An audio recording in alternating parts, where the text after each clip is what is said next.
ጸሎት ስትጀምሩ አእምሯችሁ ወዴት ይሄዳል? በስመ አብ ወወልድ ወመንፈስ ቅዱስ አሃዱ አምላክ ብላችሁ ገና ስትጀምሩ የትላንትናው ውሏችሁ፣ የነገ ዕቅዳችሁ፣ የጓደኛችሁ ንግግር፣ የሰማችሁት ዜና ሁሉም ተጠራቅሞ አእምሯችሁን ይረብሸዋል። እኔማ መጸለይ አልችልም ብላችሁ ተስፋ ቆርጣችሁ ታውቃላችሁ? አይዟችሁ፣ ብቻችሁን አይደላችሁም። አእምሯችን ልክ እንደተከፈተ ሬዲዮ የተለያዩ ድምጾችን ይቀበላል። ታዲያ ይህንን የሚረብሽ የአእምሮ ጩኸት አቁመን እንዴት ከእግዚአብሔር ጋራ ከቅዱሳን ጋራ በጥልቅ መገናኘት እንችላለን? ዛሬ ይህንን ሐሳብ በሚገባ እናነሳለን። የኦርቶዶክስ ተዋሕዶ ቤተክርስቲያን ከጥንት ጀምሮ የምትጠቀምበትን ለዘመናችን ወጣቶች እጅግ አስፈላጊ የሆነውን የኢየሱስን ጸሎት ምስጢር አብረን እንፈትሻለን። አብራችሁን ቆዩ። ሰላም ኦርቶዶክሳዊ ወጣቶች፣ ከመቼውም ጊዜ በላይ ራሱን የሚያውቅና በሃይማኖት የጸና በምግባሩ የቀና ትውልድ በሚያስፈልግበት በዚህ ዘመን ይቻናል ወጣቶችን ወደ ትክክለኛ ኦርቶዶክሳዊ ስነ ልቦና፣ ጠንካራ ማንነት፣ የጠለቀ ዕውቀት ከፍ ለማድረግ የተፈጠረ የለውጥ አውደ ምሕረት ነው። በጋራ እየተማርን የተሻለ ማንነትን እንድንገነባ ሰብስክራይብ በማድረግ ቤተሰብ ይሁን። ቪዲዮውን ሼርና ላይክ በማድረግ ለሌሎች እንዲደርስ ስለምታደርጉ በእግዚአብሔር ስም እናመሰግናለን። ወደ ሐሳባችን እንግባ። ብዙዎች ሳታቋርጡ ጸልዩ የሚለውን ቃል ሲሰሙ 24 ሰዓት በቤተ ክርስቲያን ውስጥ መቆም ወይም ያለማቋረጥ መጽሐፍ መድገም ይመስላቸው ይሆናል። ነገር ግን አባቶች ይህንን ጸሎት የልብ እስትንፋስ ብለው ይጠሩታል።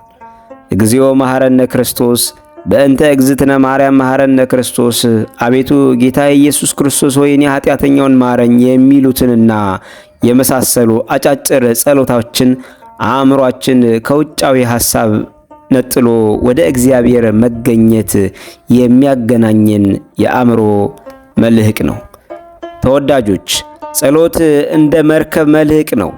መርከብ በማዕበል ተጠልፋ እንዳትወሰድ መልህቅ ወደ ጥልቅ ባህር እንደሚጣል ሁሉ አእምሯችንን በየቀኑ በሚገጥመን የሐሳብ ማዕበል ጭንቀቶችን፣ ፍርሃቶችን፣ ቁጣዎች እንዳይናወጥ ይህንን አጭር ጸሎት ደጋግመን ስንጸልይ ነፍሳችን በእግዚአብሔር ስም ላይ ትታሰራለች። ቅዱስ ሕዝቅኤል እንዳለው ፀሐይ ከወጣች በኋላ ጨለማን ሊኖር እንደማይችል ሁሉ የኢየሱስ ስምም በልባችን በተጠራ ቁጥር የጭንቀትና የግርግር ሐሳብ ይበተናል። የክርስቶስ ስም በልባችን ሲኖር የጨለማ ሐሳቦች መቆሚያ ቦታ አያገኙም ይለናል። ተወዳጆች እህቶችና ወንድሞች፣ ይህንን ጸሎት ወደ ሕይወታችን ይበልጥ ለማቅረብ የሚከተሉ የቅዱሳን አባቶችን ትምህርት ማስተዋል እጅግ ወሳኝ ነው። ቅዱስ ቴዎፍያን ዘሩስያን እንዲህ ይላል። ይህ አባት ጸሎትን ወደ ልብ የማውረድ ምስጢር ሲናገር አእምሮ ሲጸልይ ትኩረት በልብ ውስጥ ይሁን። የእግዚአብሔርን ስም ስትጠራ ቃልህ በከንፈር ሳይሆን በልብ ውስጥ ይቀጣጠል። ይህን ስታደርግ ጸሎትህ የቃል ድምፅ ሳይሆን የነፍስ እስትንፋስ ይሆናል ይለናል። ቅዱስ ባሲሎስ ዘቂሳርያ የተባለው የቤተ ክርስቲያናችን ታላቅ አባት የእግዚአብሔርን ስም ሁልጊዜ በውስጥ መጥራት እንደ ሰው በምታደርገው ትንፋሽ መተካት አለበት። ልክ እንደምታስበውና እንደምተነፍሰው ሁሉ የእግዚአብሔር መገኘት በውስጥ ሁልጊዜ ይኑር። አእምሮ ከእግዚአብሔር ጋር ከተጣመረ በምትሰራው ስራና በምትሄድበት መንገድ ሁሉ ጸሎትህ አያቋርጥም ይለናል። ቅዱስ ይስሐቅ ሶርያዊ ይህ ታላቅ አባት ይህንን የኢየሱስን ስም የነፍስ መድኃኒት ይለዋል። በልብ ውስጥ ለሚመጡ መጥፎ ሐሳቦች ሁሉ የኢየሱስ ስም ብቸኛው መከላከያ ነው። ስሙን መጥራት የልብን በር የሚከፍት ቁልፍ ነው። በዚያ በር ውስጥ ስትገባ የሰማይ ሰላም በውስጥ ይሞላል ይለናል። አንድ ሰው ውሃ ውስጥ ገብቶ እየዋኘ እንዴት መተንፈስ እንደሚረሳ አእምሯችንም በዚህ ዓለም ግርግር ውስጥ እግዚአብሔርን መተንፈስ ይረሳል። ይህ አጭር ጸሎት ግን አእምሯችን ከመሬታዊ ነገሮች ነቅሎ ወደ መለኮታዊ መገኘት የሚመልስ መልህቅ ነው። በምትሰራው ሥራ፣ በምትሄድበት መንገድ፣ በምትበላው ምግብ አቤቱ ጌታዬ ኢየሱስ ክርስቶስ ሆይ እኔ ኃጢአተኛውን ማረኝ። እግዚኦ መሐረነ ክርስቶስ፣ በእንተ እግዝእትነ ማርያም መሐረነ ክርስቶስ የሚሉት ቃላት የሕይወታችን ዜማ ይሁኑ። ያን ጊዜ የሰላም ጣዕም በውስጣችን ይኖራል። ይህንን ጸሎት የዕለት ዕለት ሕይወታችን አካል እንዴት እናድርገው ለሚለው ቅዱሳን አባቶቻችን 3 አጫጭር መፍትሄዎችን ይነግሩናል። አንደኛ፣ በትንሹ መጀመር።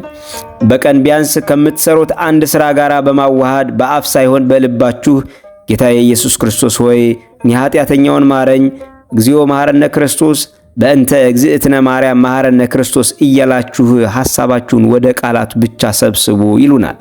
ሁለተኛ፣ ከሥራ ጋር ማዋሃድ። መንገድ ስትሄዱ፣ መኪና ስትነዱ ወይም የቤት ሥራ ስትሰሩ ባዶ ሐሳብ ከምታስቡ ይህንን ጸሎት በውስጣችሁ ማዜም ልምድ አድርጉት። ሦስተኛና የመጨረሻው ትንፋሽን መጠቀም። ይህ ጥልቅ ጥበብ ነው። ወደ ውስጥ ስትተነፍሱ አቤቱ ጌታዬ ኢየሱስ ክርስቶስ ሆይ፣ ትንፋሹን ስታስወጡ ደግሞ እኔ ኃጢአተኛውን ማረኝ ማለትን ተለማመዱ። ይህ ሥጋና ነፍስን በጸሎት አንድ ያደርጋታል። ወንድሞቼና እህቶቼ፣ ይህ ጸሎት የነፍስ መድኃኒት ነው። አእምሮአችን ከቆሻሻ ሐሳብ የሚያጸዳ የልብ መጥረጊያ ነው። ዛሬውኑ ይህንን አጫጭር ጸሎቶች በሕይወታችሁ ጀምሩት። ከጥቂት ቀናት በኋላ በውስጣችሁ የሚፈጠረውን አስገራሚ ሰላም በተግባር ታዩታላችሁ። ሰላም እግዚአብሔር ከሁላችን ጋር ይሁን። ይህ መልእክት ለሌሎችም እንዲደርስ ሼርና ላይክ አድርጉት። ሰላም እግዚአብሔር ከሁላችን ጋር ይሁን። ወስብሐት ለእግዚአብሔር።